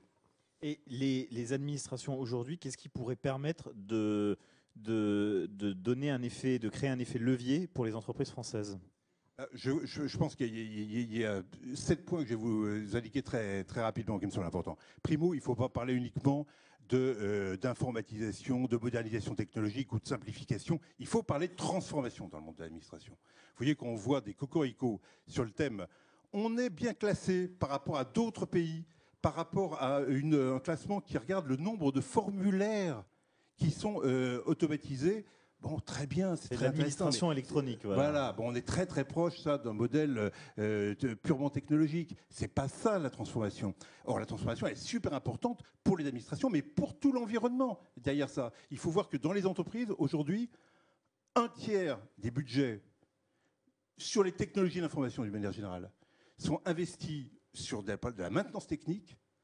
1/3 sur l'adaptation réglementaire, à l'adaptation à ce que font les administrations. Ça, faut réduire cette part-là. Il ne reste qu'1/3 sur les enjeux business, les enjeux marché. Donc, vous voyez, c'est super important de toucher à ça. Deuxième problème, il y a un enjeu culturel derrière tout ça. Vous voyez, je reconnaissais à peine cette salle du MEDEF, on adapte même les couleurs, les projections, etc. Tout le monde voit bien qu'il y a un enjeu culturel très fort. L'administration, très important. Et c'est une des choses sur lesquelles j'aime bien, parce que Thierry Mondon prend bien le relais des propositions que j'ai faites. Il faut que l'ensemble des responsables de l'administration passent dans des systèmes de formation pour leur apprendre que le monde a changé. L'histoire du nom que j'ai donné à ce rapport, la nouvelle grammaire du succès, il faut que ça pénètre quelque part dans l'esprit des uns et des autres. C'est absolument essentiel. Troisième sujet absolument majeur, la mobilité. Vous voyez, il y a un contraste. Dès qu'on a un débat sur la dépense publique, les gens qui sont assez extérieurs au numérique disent il y a tout de même un levier formidable, c'est le numérique. Et les gens qui s'occupent du numérique dans l'administration, ils disent « Oh là là, c'est beaucoup plus compliqué, etc. » Forcément que c'est plus compliqué, parce que les gains de performance technique, quand il n'y a pas de mobilité, ils ne peuvent pas se traduire en gains de productivité, en réduction des personnels. Mobilité des personnels. Et de ce point de vue-là, le numérique permet de faire pas mal de choses. J'ai fait la proposition qui est des plateformes qui permettent déjà dans l'univers des 5,5 millions de personnes qui travaillent en France dans les 3 fonctions publiques, État, territorial, hospitalière, d'avoir plus de mobilité. Parce que quand vous supprimez, je ne sais pas, au ministère des Finances, aux douanes par exemple, plein d'emplois avec un programme de qu'est-ce qu'on fait des personnes pour le moment, sur la pauvres. partie formation, je vais vous interrompre et passer la parole à Patrick. Je ne sais pas interrompre Philippe parce qu'il est passionné, mais tu étais quand même un petit peu dur parce que, c'est vrai que ça fait partie un peu de ce qu'on reproche au mode de fonctionnement de notre société, mais il y a quand même un classement que tu connais bien, qui est le classement ONU qui est sorti l'année dernière et qui classe en matière de e-gouvernement sur les 170 pays qui composent l'Organisation des Nations Unies, la France au 4e rang et au 1er rang sur les services en ligne. Et on le vit tous en ce moment, où on l'a tous vécu ces temps-ci, avec la déclaration en ligne, la possibilité de commander son passeport, etc.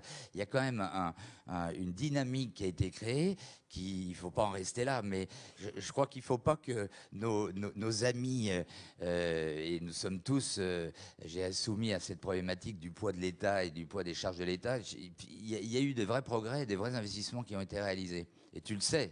Alors, c'est vrai, mais enfin voilà. Tu sais, et parfois beaucoup plus que beaucoup d'entreprises. Mais exactement que de la même façon que pour prendre un secteur d'entreprise, je ne sais pas, par exemple, voilà, exactement. La banque. C'est pas parce que je dirais qu'il y a plein d'investissements technologiques que je dirais que c'est un secteur qui a engagé sa transformation. Non, mais là, on a C'est- vraiment c'est- répondu aux C'est usages. des choses différentes. Alors, il y a une dimension usage. Juste pour nuancer. Moi, je pense qu'il faut mettre le paquet excusez. aussi sur les services publics qui sont jugés prioritaires par les Français. C'est-à-dire, vous savez qu'est-ce que c'est en numéro 1 et de loin pour les Français? L'emploi. C'est le secteur dont on attend le plus le service public et qui déçoit le plus les personnes. Et il faut dire qu'il y a de quoi. Lorsque l'on voit la priorité nationale sur les domaines de l'emploi, le nombre de chômeurs qui existent, les 1500 informaticiens de Pôle emploi, qui par ailleurs est une organisation qui a plein de mérites, plein de qualités, et que l'on voit qu'il n'y a que 17% des demandeurs d'emploi qui se retrouvent sur Internet à l'heure actuelle, 17% des demandeurs d'emploi en France, et pour des raisons qui ne sont pas des bonnes raisons, qui sont des raisons que des tas de start-up auxquelles ça va apporter des réponses. Et donc, il y a des problèmes de créer des alliances entre le monde de Pôle emploi qui gère le service public de l'emploi et les différentes start-up qui ont des clients. Qui sont les entreprises, qui ont des clients qui sont les chômeurs eux-mêmes et qui ont trouvé des solutions. Il faut arriver, mais c'est un problème énorme, difficile de création de confiance entre les uns et les autres. Il y a besoin, dans le monde de l'administration, de développer la mentalité d'écosystème dans lequel, vous voyez, on ne peut pas les uns et les autres parler d'intelligence collective et ne pas avoir confiance dans le fait qu'on n'a pas la vérité révélée et qu'il faut travailler avec d'autres. Pendant mon rapport, il y avait les gens de Blablacar qui étaient venus avec un petit autocollant qu'ils m'ont donné, que j'ai collé un petit peu partout, qui était « Done is better than perfect ». Ce qui est fait, c'est mieux que de chercher la perfection. Ben, avouez que dans le modèle d'éducation par lequel on est passé les uns et les autres, et tout particulièrement dans l'administration, c'est pas comme ça qu'on raisonne. On croit qu'il faut faire des choses parfaites, moyennant quoi vous avez des secteurs entiers dans lesquels le numérique, par exemple les musées, le numérique, c'est confié à des commissions qui travaillent pendant un temps absolument dingue, et puis ça n'intéresse personne, il ne se passe rien, jusqu'au moment où il y a quelqu'un qui dit « Ah non, on va monter une opération comme Muséomix ». Des hackathons qui ont lieu dans 9 musées en France, un week-end. Premier jour, les gens font le tour, 60 personnes, des designers, des gens qui font de la techno, etc. Ils regardent où est-ce que le numérique peut apporter une valeur ajoutée. Deuxième jour, on le développe. Troisième jour, le lundi matin, c'est en place dans le musée, en embarquant le personnel. Et je peux vous assurer que ça a un effet formidable. Il y a plein de démarches de ce genre qu'il faut faire. Et puis, deux autres petits points qui sont d'ailleurs très liés ensemble. Il faut absolument, dans le secteur public, jeter un pont entre la logique du service public et tout ce monde des fondations de biens communs. Vous savez, tout ce qui est Internet, c'est une partie qui se joue à trois. Il y a les entreprises, le marché, il y a le service public, les administrations, mais il y a aussi ces grandes fondations comme Wikipédia, comme OpenStreetMap, comme Mozilla. Et vous savez, elles sont dans une situation très particulière parce que les gens qui sont des contributeurs volontaires dans ces secteurs-là, c'est presque tous des gens qui viennent des administrations publiques. C'est les profs qui font les notices Wikipédia. C'est les ingénieurs des travaux publics de l'État qui font l'OpenStreetMap, qui font les relevés dans les systèmes de cartographie ouverte. Et l'argent, il vient de qui? Il vient de Google, dans ces différents cas, qui voit des manières d'agréger de l'audience, d'agréger de l'innovation pour les ramener vers son propre trafic. Il faut absolument essayer de rééquilibrer ça, et je crois que l'administration pourra jouer un rôle important. Puis je pense que je ne peux absolument pas parler de ces questions-là sans dire Europe, Europe, Europe. Vous voyez, moi je fais un rapport pour le gouvernement français, mais il se trouve que dans le même temps, c'est en train de bouger, mais sacrément plus vite que chez nous pour le moment, en Allemagne. Sacrément plus vite. Où il y a tous les ans un sommet annuel qui fonctionne à l'heure actuelle sur les technologies d'information. Ils ont choisi un poste dans l'équipe européenne actuelle, les technologies d'information. Il faut absolument faire des initiatives franco-allemandes, se rapprocher d'eux, parce que sinon, toute une partie des problèmes qui sont posés en matière de fiscalité, en matière de droit d'auteur, en matière justement de rapport avec les fondations de biens communs, en matière de données. Un seul petit exemple pour terminer, Copernicus, le programme d'observation de la Terre par les satellites de géo-observation. Aujourd'hui, ça va produire 4,5 fois chaque année le volume de données qui avait été produit depuis 1960, la création du CNES. On s'est tous occupés des problèmes des lanceurs, des satellites d'Ariane, de la concurrence entre Ariane, etc. Le problème des données, personne ne s'en est occupé. L'Europe a bricolé une position que de dire open data, c'est-à-dire tout le monde peut aller, dès lors qu'on est adhérent à Copernicus, peut utiliser les données gratuitement. Moyennant quoi, l'Angleterre, qui ne faisait pas partie des pays de la conquête spatiale européenne, est allée adhérer à Copernicus et a commencé à tricoter un accord avec Google. Je te donne les données d'observation de la Terre des programmes européens et tu me montes un petit village pour start-up britannique. Et ben, là, je pense que j'ai mis vraiment le poids de toutes les propositions pour qu'on dise non au niveau européen. Il faut qu'on ne va pas avoir une Europe du spatial et pas une Europe des données du spatial. Et vous voyez, il faut absolument, on cherche les uns et les autres des thèmes qui redonnent de la vitalité à l'Europe. Ça, c'est un super thème, notre histoire du numérique. Merci, merci Philippe. Alors ça, c'était les leviers de compétitivité entre l'administration et les entreprises. Jérôme, vous êtes à la fois président de la FIM, la Fédération des industries mécaniques, et à la fois président de la commission compétitivité et innovation du MEDEF. Si on regarde les leviers de compétitivité des entreprises, vous me parliez qu'il y avait un effet important à identifier les compétences et à les structurer. Est-ce que vous pouvez détailler ce point-là ? Oui, alors si vous me permettez, déjà c'est la CIA, c'est la commission compétitivité, innovation, attractivité. Vous pardonnez, comme on a décidé de faire de l'économie intelligente, on a pensé que CIA c'était pas mal. Alors moi, ma réaction, puis au travers de ce que j'ai entendu tout à l'heure, de ce que je viens d'entendre, j'ai essayé, parce que quand même le souci et la problématique qu'on a, nous, patrons de PMI, c'est de comprendre ce qui est en train de se passer. Parce qu'on a là des grands spécialistes, mais c'est vrai que quand on est dans nos boîtes, on a un peu de mal à s'imaginer ce qui se passe. Alors moi, j'ai essayé de me le représenter, pour répondre à votre question, de deux façons, d'un point de vue macroéconomique et d'un point de vue microéconomique. Et d'ailleurs, les deux représentations, à un moment, se regardent, si je puis dire. D'un point de vue macroéconomique, le sentiment que j'ai, c'est qu'on avait un monde hier qui est, si on le représente par des cylindres qui sont les chaînes de valeur des 3 ou 5 grands domaines économiques mondiaux, c'est industrie, services, commerce. Alors dans l'industrie, je mets aussi BTP, en deux mots, tous les gens qui fabriquent un produit fini. Au milieu, les services, et puis il y avait à droite le commerce, et dans le commerce, j'ai mis logistique, transport, enfin tout ce qui va concourir à la distribution des produits ou des services qui sont fabriqués ou imaginés. Le monde d'hier, c'était 3 chaînes de valeur, 3 cylindres totalement séparés. Au fil du temps, et on va dire sur la fin du siècle dernier, ces 3 cylindres se sont rapprochés. Ils ont commencé, avec l'apparition du numérique, à communiquer entre eux. Ce qui est nouveau, je vais vous la faire très courte, c'est qu'aujourd'hui, vous avez 3 cylindres qui sont totalement imbriqués les uns dans les autres. Alors quand moi, industriel, je me fais cette représentation, je mets un cylindre central, qui est bien évidemment le cylindre de l'industrie, avec de la matière première en haut et puis un produit fini en bas. Et puis, je vais avoir un cylindre des services qui va venir encadrer totalement mon cylindre de l'industrie, qui va venir l'étayer, l'épauler, en lui apportant du financement, des assurances, de l'ingénierie, la maintenance des outils, etc. etc. Et puis, vous l'avez compris, le dernier cylindre qui vient chapeauter tout ça, enfin pas chapeauter, mais entourer tout ça, c'est celui du commerce et puis la logistique. Ce qui est intéressant, c'est que aujourd'hui, le numérique vient structurer, vient irriguer complètement ces 3 chaînes de valeur imbriquées. Et puis en plus, alors là encore, enfin pardon, parce que mon truc, hein, c'est un machin de petit patron simplet, donc c'est un peu caricatural, mais ce qui est, je pense, nouveau, c'est que ces cylindres, ces chaînes de valeur sont totalement interchangeables. Si vous prenez un projet comme Google Car, dans Google Car, il y a Google, donc c'est les services, avec une problématique en haut et puis une solution en bas. Mais si on veut faire dans Google, il y a aussi Car. Car, c'est l'industrie, donc ça veut dire qu'on va avoir le cylindre de l'industrie qui va entourer, cette fois-ci, le cylindre des services. Et ce que je trouve intéressant, une fois encore dans ma représentation simpliste, c'est que je pense que c'est en train en fait, de changer toute cette révolution numérique. Moi, je l'ai comprise comme ça.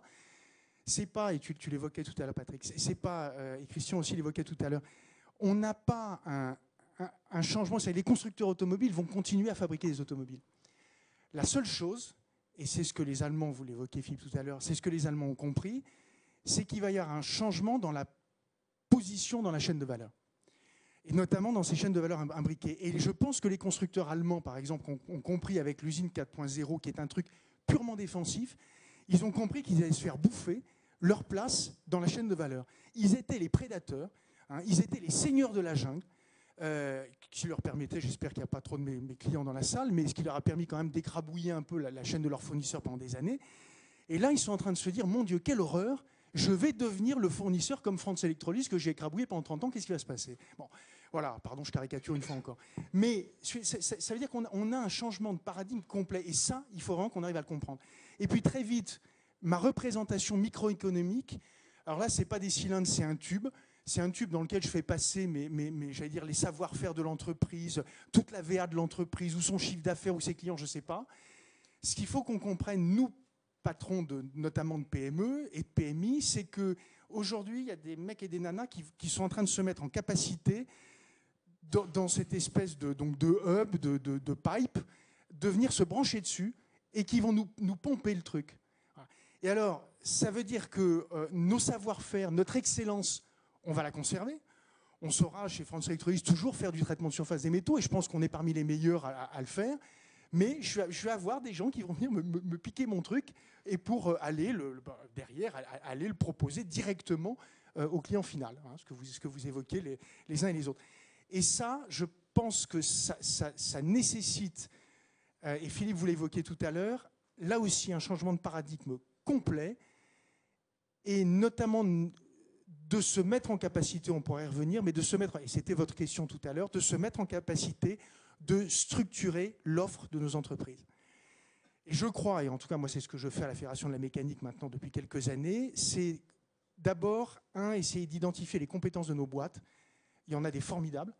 Et deux, comment est-ce qu'on fait pour agréger ces compétences, structurer ces compétences pour les aider à répondre à des projets industriels. Mais sauf que quand vous avez ma représentation des 3 cylindres imbriqués, c'est plus que des projets industriels. C'est qu'on ait des projets complètement différents et dans lesquels il va falloir qu'on intègre, pas seulement, parce que moi j'avais raisonné mon truc au départ sur l'industrie, je suis en train de me rendre compte qu'en réalité il va falloir qu'on agrège les compétences de tous les gens qui sont dans nos 3 cylindres. Et ça, je peux vous dire que par rapport à nos Allemands, alors vous disiez il faut qu'on se rapproche de nos amis allemands, oui bien sûr, et je peux dire qu'on le fait, nous, au travers de l'usine 4.0 et de l'industrie du futur, bien évidemment. Mais en réalité, moi je suis persuadé que là on a une opportunité extraordinaire de les bouffer. Parce qu'ils sont en train de mettre en place un truc totalement défensif, et nous on a la possibilité de reprendre l'offensive en se disant tous ensemble, une fois qu'on aura bien identifié les compétences, on va être capable de restructurer complètement ces compétences de façon différente pour répondre, pour apporter une solution au client final. Alors, à propos des compétences, il y a les compétences des entreprises. Ah oui, et il y a les compétences internes aussi. Et ça, Patrick, vous vouliez nous en parler, puisque pour vous, il faut effectivement, pour insuffler le numérique dans les entreprises, on a un vrai problème aujourd'hui de formation. Et vous avez, vous, une vision assez précise de... C'est une vision qui est partagée, puisqu'il y a beaucoup d'échanges et beaucoup de prose là-dessus et de propositions concrètes.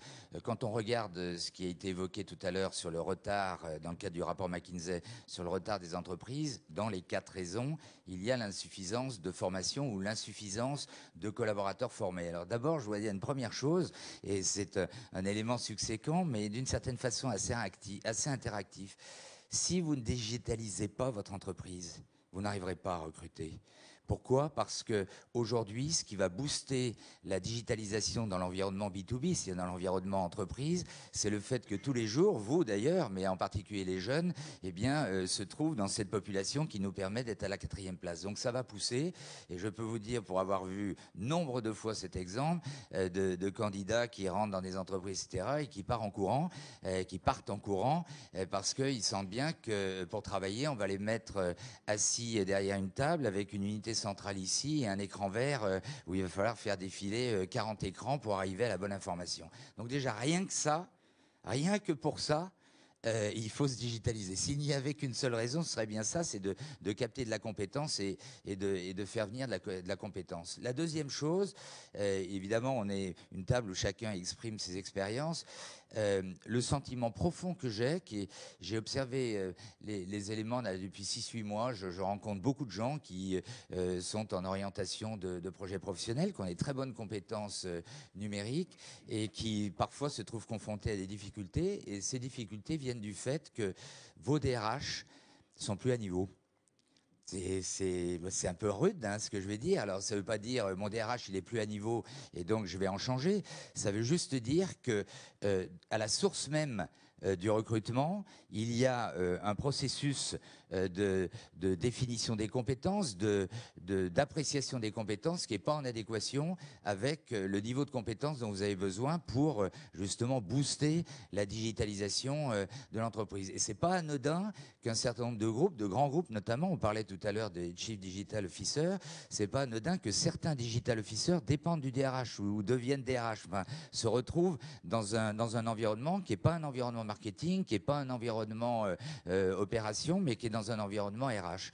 Donc il y a là un point majeur, il faut vraiment traiter les sujets à la source, parce que quand vous vous retrouvez en face d'un DRH qui ne comprend pas votre métier, ça pose un problème. Et derrière, j'ai pu constater aussi que des entreprises se trouvaient en situation de dire « je me suis digitalisé ». Pourquoi ? Parce qu'ils avaient recruté juste des compétences hyper pointues sur tel ou tel domaine, mais on ne retrouvait pas cette diffusion du comportement digital à l'intérieur de l'entreprise en disant « mais je me suis digitalisé parce que j'ai recruté un spécialiste AdWords ou un spécialiste de web design ». C'est pas ça la digitalisation. Mais néanmoins, un DRH qui veut répondre à cette problématique-là, il va répondre par des recrutements de spécialistes, alors que la problématique n'est pas là. Après, troisième thématique, puisqu'on est dans une belle maison du MEDEF, et comme je l'ai dit, en public, en privé, etc., on a quand même, nous, les partenaires sociaux, puisque le MEDEF, comme d'autres, font partie des partenaires sociaux, une sacrée question à se poser sur les 33 milliards de la formation professionnelle. Il y a assez peu de statistiques qui sont sorties, mais quel est le pourcentage de cette formation professionnelle, de ces 33 milliards, qui sont consacrés justement à l'évolution de nos collaborateurs et collaboratrices, qui ne demandent qu'à bien faire la plupart du temps, mais qui sont en angoisse par rapport à ces enjeux de digitalisation et de modernisation. Et pour avoir fait 2 séances d'une journée dans, je ne vais pas le citer, dans un OPCA, c'est-à-dire un organisme qui est chargé de gérer les budgets de formation professionnelle d'une branche, je dois vous dire que j'ai été un petit peu atterré parce qu'effectivement, j'ai le sentiment qu'on est encore très loin du compte. Donc, on a nous aussi, en tant que dirigeants et en tant que partenaires sociaux, on en a parlé un certain nombre de fois, Jérôme, je connais tes approches là-dessus, mais on a aussi une responsabilité. C'est un peu facile de dire il faut se digitaliser, l'État doit faire ci. On a aussi dans le triptyque que je viens d'évoquer, à prendre en main cette thématique, qui est une thématique qui va participer à la dynamique de digitalisation pour nous faire gagner des rangs, puisque précisément dans les 4 raisons, ce que je disais tout à l'heure, une des raisons, c'est l'absence de personnel compétent. Puis bien, juste pour terminer, c'est le 4e volet, c'est le push et la dynamique que l'on peut engager aussi en travaillant avec le monde de la formation d'une façon générale. J'ai eu l'occasion de l'évoquer.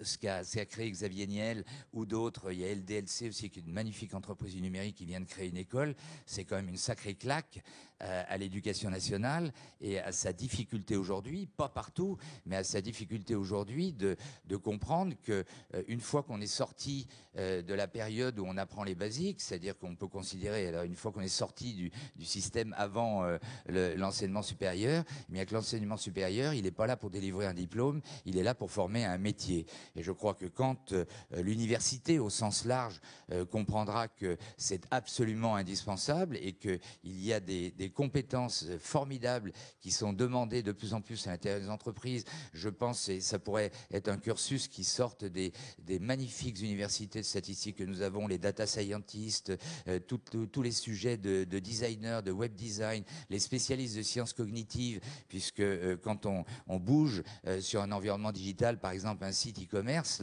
la façon de positionner les choses est extrêmement importante et fait appel à des spécialistes de sciences cognitives.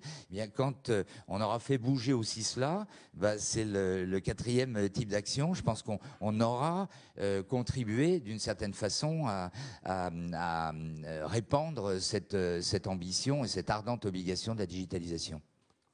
Avant de tweeter, les DRH ne sont pas à niveau, réfléchissez bien quand même à qui vous follow. Philippe, vous vouliez réfléchir, vous vouliez réagir. Juste, on a 2 réactions. Voilà, pour exagérer un petit point de désaccord, tellement je suis d'accord en fait avec ce que Patrick vient de dire sur la formation professionnelle et ce que Jérôme disait sur le besoin d'approche offensive. Ouais, dans mon rapport, je vais calculer. Vous savez quel est l'enjeu ? Si on prend la valeur boursière attribuée aux GAFA, plus les Uber, etc., et qu'on regarde quelle est l'anticipation que font les marchés financiers sur les profits futurs de ces entreprises et donc où est-ce qu'ils vont aller piquer ? Quelle est la part de marché ? la part de marché que les marchés financiers anticipent, c'est 60 milliards de profits en moins dans les entreprises françaises. Donc, on pourrait faire des raisonnements très défensifs. Moi, je suis d'accord, absolument offensif. Mais il y a urgence et il y a besoin de lucidité. Et par rapport à ça, on n'est pas ce qu'il faut. Je vais vous donner 2 exemples. Dans les commissions qui travaillaient pour mon rapport, des jeunes ingénieurs d'Alstom, en train de dire, vous savez ce qui a changé le plus chez nous depuis qu'on a General Electric comme actionnaire? C'est qu'on nous demande de préparer des dossiers. Quelle est la valeur ajoutée numérique que vous avez prévue dans vos productions? C'est une question qu'on ne nous avait jamais posée. Alors, nouvel actionnaire, ce n'est pas Google, c'est General Electric. Pourquoi un conglomérat américain se pose des questions qu'on ne se pose pas assez dans un conglomérat français? Il faut changer ça.